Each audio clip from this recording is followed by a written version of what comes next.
Hello students, आप सभी का मेरे YouTube channel spark success academy में स्वागत है।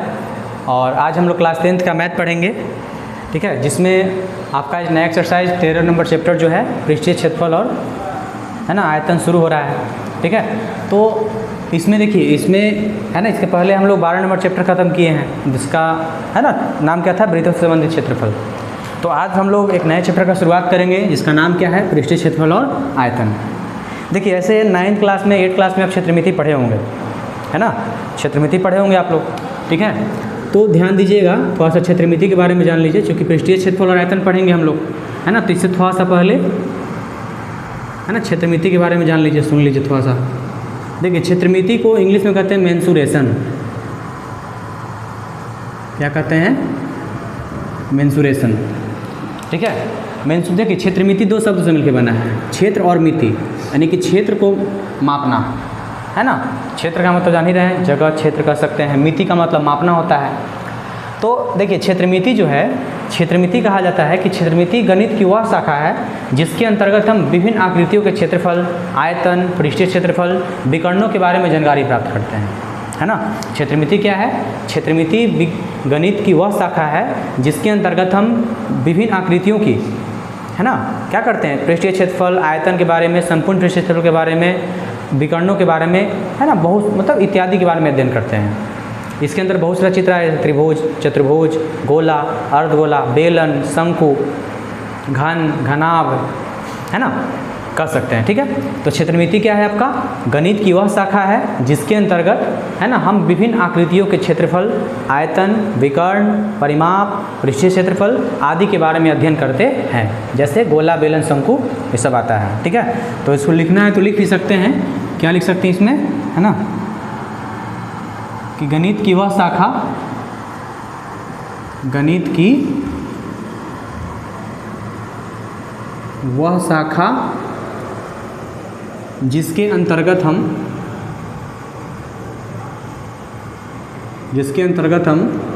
विभिन्न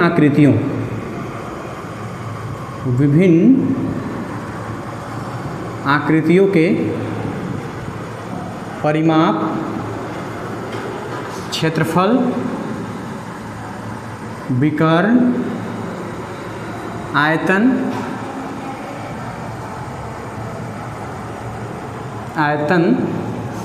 आदि के बारे में अध्ययन करते हैं।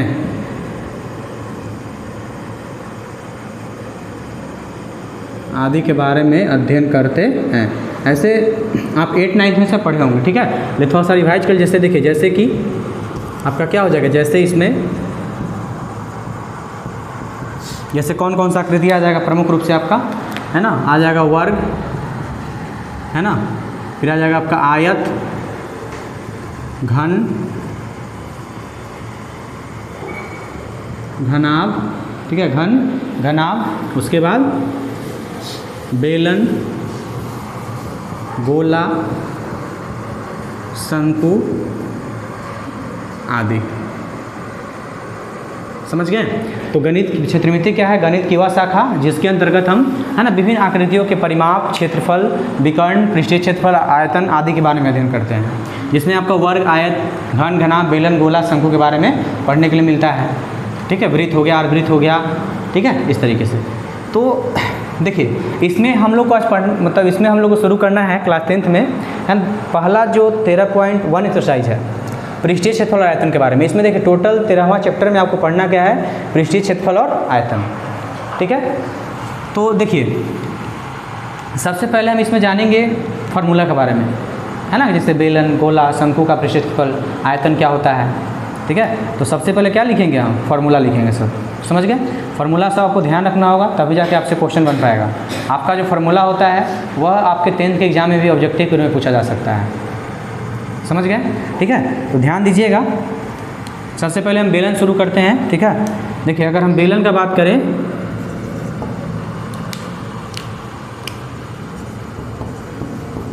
बेलन, ठीक है। तो देखिए, बेलन का अगर हम बात करते हैं, बेलन का आयतन क्या होता है? बेलन का आयतन। तो बेलन का आयतन क्या होता है ना, pi r square h, pi r square h. ठीक है, दूसरा जो आपका है बेलन का वक्र पृष्ठीय क्षेत्रफल, बेलन का वक्र पृष्ठीय क्षेत्रफल, ये क्या होता है? ये होता है आपका 2 pi R H, 2 pi R H. ठीक है, अगर पूछेगा कि बेलन का संपूर्ण पृष्ठीय क्षेत्रफल, बेलन का संपूर्ण पृष्ठीय क्षेत्रफल, तो ये आपका होता है 2 pi r into r plus h. ठीक है, इस तरीके से समझ गए? ये आपका हो गया बेलन। इसमें आर और एच देखिए सब में कॉमन रहेगा, तो आर और एच का मतलब क्या है? आर बराबर त्रिज्या और एच का मतलब ऊंचाई है। अब देखिए, अब आता है नंबर शंकु का। किसका आता है? शंकु।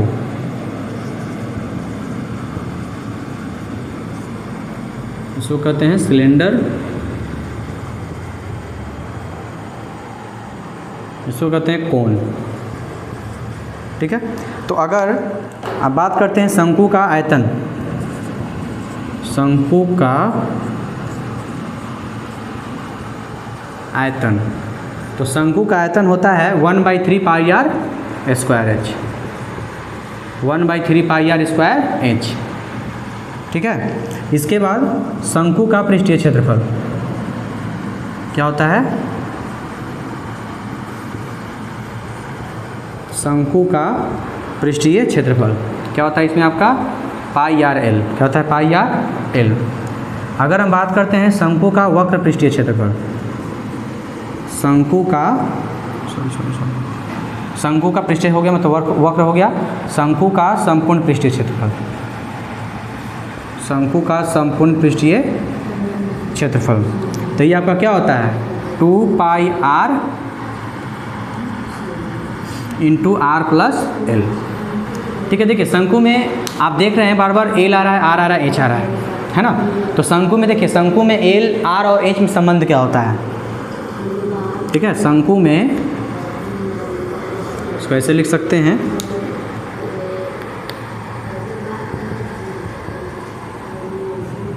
शंकु में एल, आर और एच में संबंध बराबर, मतलब संबंध दिखना है। देखिए, तो शंकु में पहला देखिए याद रखिएगा, एल बराबर क्या होता है? एल बराबर √r² plus H square. L बराबर होता है तिर्यक ऊंचाई। क्या होता है? तिर्यक ऊंचाई।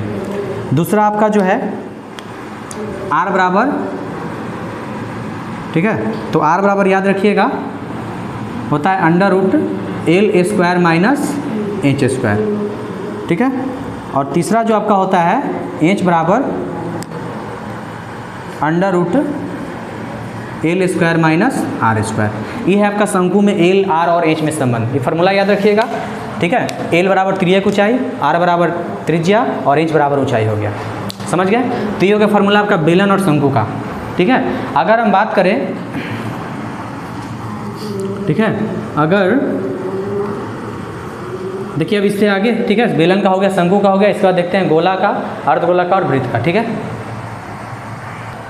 देखिए, तो इसके बाद आपका गोला है। क्या है? गोला। ठीक है, इसको इंग्लिश में क्या कहते हैं? स्फीयर। क्या कहते हैं? स्फीयर। तो अगर इसका फार्मूला का बात कीजिएगा तो देखिए, गोला का जो पृष्ठीय क्षेत्रफल है, सॉरी पहले गोला का आयतन क्या है? गोला का आयतन। तो गोला का आपका आयतन क्या होता है? आयतन होता है 4/3 pi r cube. 4/3 pi r cube.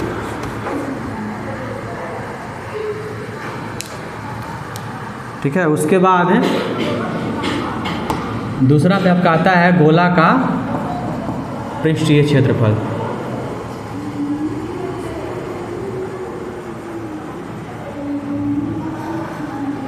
गोला का पृष्ठीय क्षेत्रफल, ये आपका क्या होता है? 4 पाई आर स्क्वायर। क्या होगा?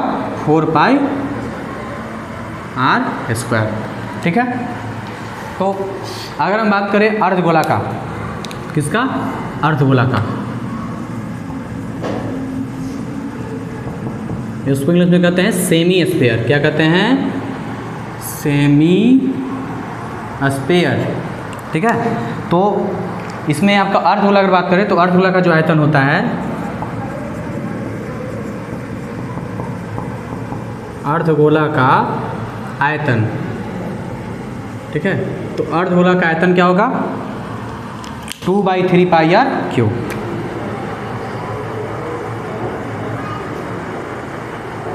उसके बाद अगर हम बात करें अर्धगोला का पृष्ठीय क्षेत्रफल,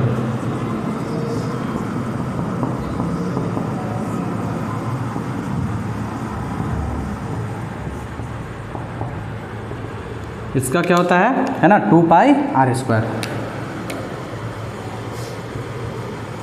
ठीक है। और अगर बात करें अर्धगोला का संपूर्ण पृष्ठीय क्षेत्रफल,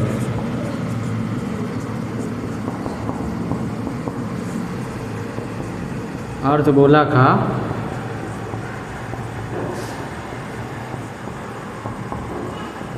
संपूर्ण पृष्ठीय क्षेत्रफल, तो ये हो जाता है क्या 3πr²। तो ये आपका हो गया किसका, गोला और अर्धगोला का, ठीक है। और पिछले वीडियो में है ना पढ़े थे किसके बारे में, पिछले वीडियो में पढ़े थे मतलब वृत्त के बारे में तो पढ़ लिए थे, है ना। वृत्त का परिधि क्या होता है, वृत्त का मतलब त्रिज्या कैसे निकालते हैं, ठीक है। वृत्त का क्षेत्रफल क्या होता है तो जान चुके थे, तो वृत्त के बारे में आपको नहीं बताया जाएगा इसमें, ठीक है। अगर देखिए इसमें तीनों फिगर में गोला, अर्धगोला, शंकु, बेलन में एक बेसिक फार्मूला है आधार का व्यास, ये सब है ना। तो इसको बेसिक फार्मूला से याद रखिएगा, इसमें आप बेसिक फार्मूला, तो बेसिक फार्मूला में आप याद रखिएगा। देखिए जो तीनों में कॉमन है, जैसे रहेगा क्या कि आधार का व्यास पूछ दे, क्या पूछेगा, आधार का व्यास। तो आधार का व्यास याद रखिएगा क्या होता है ना 2r होता है, क्या होता है 2 गुने r, यानी कि 2 गुने त्रिज्या। अगर पूछ दे, ठीक है, कि आधार की या आधार का त्रिज्या, त्रिज्या बराबर तो क्या हो जाएगा है ना, आधार का त्रिज्या हो जाता है व्यास बटा में 2, क्या हो जाएगा व्यास बटा में 2, इसको d भी कहते हैं, ठीक है।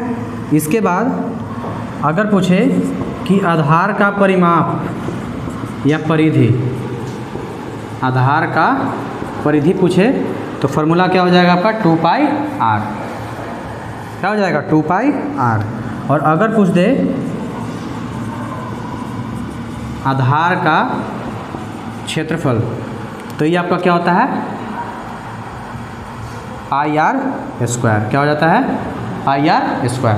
तो ये आपका हो गया जनरल फार्मूला, ठीक है। तो इसमें आप एक चीज़ और याद रखिएगा, देखिए जैसे अभी हम लोग भी का यूज, मतलब कहीं कहीं आपको आयतन के लिए भी है ना, रेडियस त्रिज्या के लिए r और डायमीटर के लिए मतलब व्यास के लिए डायमीटर यूज किया है, तो याद रखिएगा ऐसा भी कि v बराबर क्या होता है वॉल्यूम, यानी इसका मतलब आयतन, क्या होता है आयतन होता है, ठीक है। r बराबर रेडियस यानी कि त्रिज्या, जहाँ छोटी r हम लिखते हैं बड़ी r लिखते हैं तो उसका त्रिज्या कहते हैं। d यानी डायमीटर, क्या होता है डायमीटर यानी कि कहें तो व्यास, समझ गए। तो ये आपका क्या हो गया, जैसे आपका जितना भी इसमें वर्ड यूज होगा, तो जितना फार्मूला है जैसे इस चैप्टर में आयतन का पृष्ठीय क्षेत्रफल का एक्सरसाइज 13 में वो सारा फार्मूला आपका हो गया है ना। ऐसे आप वर्ग और आयत का तो जान ही रहे होंगे है ना, फिर भी लेकिन देख लीजिए एक बार, ध्यान में रखिएगा, ऑब्जेक्टिव के लिए काम करेगा। अगर बात करें हम वर्ग का, तो वर्ग का जानते हैं है ना, क्या कहते हैं इसको स्क्वायर कहते हैं,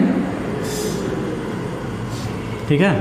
तो अगर बात करें वर्ग का क्षेत्रफल, वर्ग का